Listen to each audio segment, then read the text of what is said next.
So let's take a look at the first example on the back side of the volume sheet. Here we're trying to build ourselves a concrete path 1 meters wide and 10 centimeters deep around a circular lawn that has a diameter of 20. So if we start off by drawing that lawn, it's a circle. Okay? We know the lawn has a diameter of 20 meters. Okay? And we want to build a path around it. Well, the path has to be a circle too, so we build a circle around that path. And we'll line these up over top of each other here. We'll say this path is now 1 meter wide, so it'll be 1 meter on that side and 1 meter on that side. And we want to know the surface area of this concrete. Well, the part that would actually be visible is this part in between here, right? If it's on the surface, and you wouldn't be able to see the parts that go down below the ground. You'd only see the outside edge here. As much as it says the word surface area, it really is sort of more of a two-dimensional shape and just an area. In particular, like we've done in the past, it's the area of a shaded region. So we can take the outside minus the inside, and we'll figure out how much is visible of this concrete path. Both these shapes are circles, so we can use pi r squared minus pi r squared. The radius of the outside circle, so from the center all the way out here, well, if the diameter is 20, that means the radius of the inside circle is 10, plus the 1 meter on the outside would give us a total of 11 for the big circle. And the inside circle would be 10, doesn't have the path attached to it.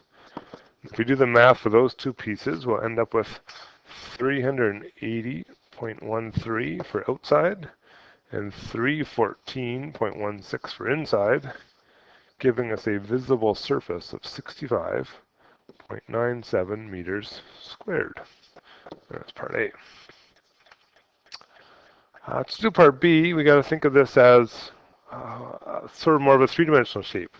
That path actually goes into the ground.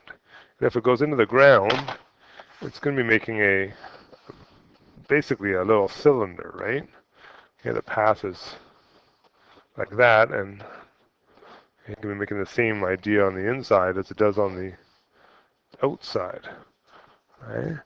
We know how much concrete there is in the top layer.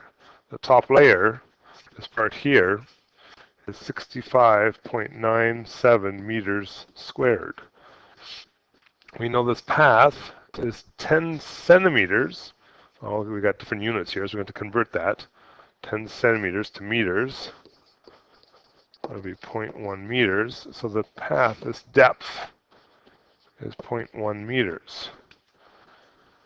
One of the nice things about volume is, if you know the volume of your initial shape, the top of it, we can find the volume of the entire shape by taking the area of the base, and we times that by our height. So our base, the donut shape, if you will, was 65.97 times the height, 0.1, will give us 6.597, or if you want to round it off, 6.60 meters cubed of concrete. And that's true for any volume shape. If you know the volume of a piece of it, it's a whole bunch of them stacked on top of each other, you can just multiply the area of the base times the height of the object. All right, last example on volume. Maybe pause the video and give it a try yourself, see if you can figure it out, and if not, come back and watch, or see if you can get it right. So in this question here, we have a box holding 24 cans. Right, each can has a diameter of 6.5 centimeters, a height of 10.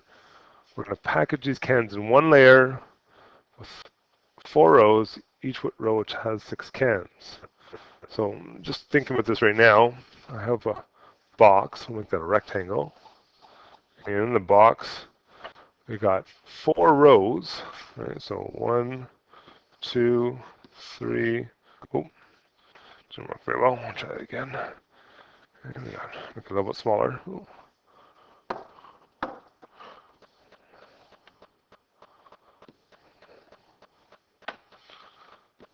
1, 2, 3. Ooh, it's horrible. one more time.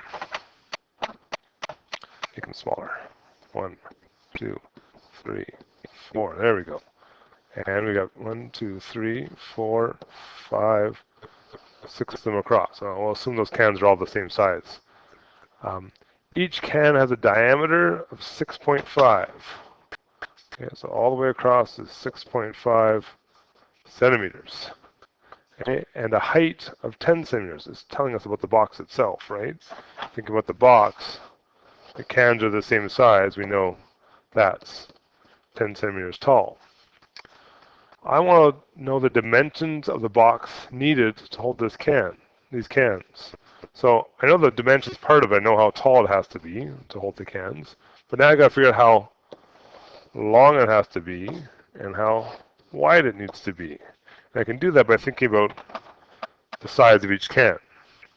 Knowing these cans have a diameter of 6.5 tells me that the length of this is 6.5 for each can times the 6 cans that I have will give us a total of 39 centimeters.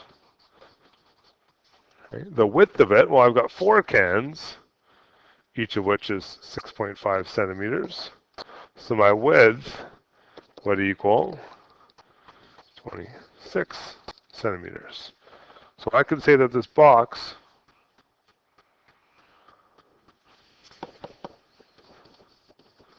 is 39 by 26 by 10 centimeters. And that wasn't too bad to do. Part B, how much empty space will there be in the box?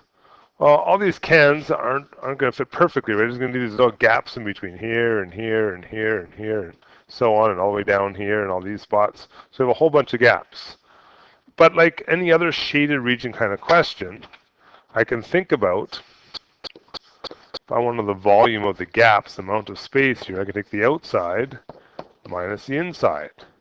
Now in this case, it's really a three-dimensional shape. The outside shape, the box, is my length times my width times my height.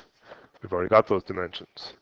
The inside box is all the cans. There's 24 cans. Okay, so my length, my width, my height, I'll just write that as length with height for now, minus 24 cans. Each can is a cylinder, which is pi r squared h. And there's my 2 parts I'm going to need for my formula. From what we did initially, the length, the width, the height of the box, we've got 39 times 26 times 10 minus 24 times pi. I'll write this a slightly different way here.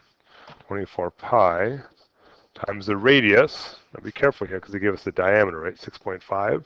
So our radius would be half of that, or 3.25 squared. And the height of the cans is 10. Now if we do a couple of those simple calculations here, we can do in parts probably and make life a little bit easier.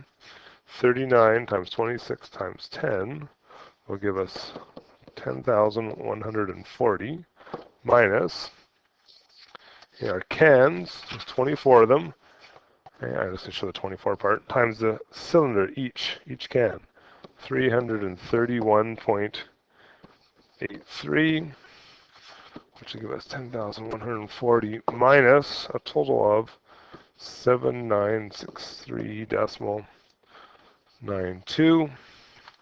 And if I subtract that from my initial box, I end up with 2,176.08 centimeters cubed. Okay. That's sort of like a two-dimensional shape idea of shaded region. We just took it to 3 dimensions. And that takes us to the end of the volume.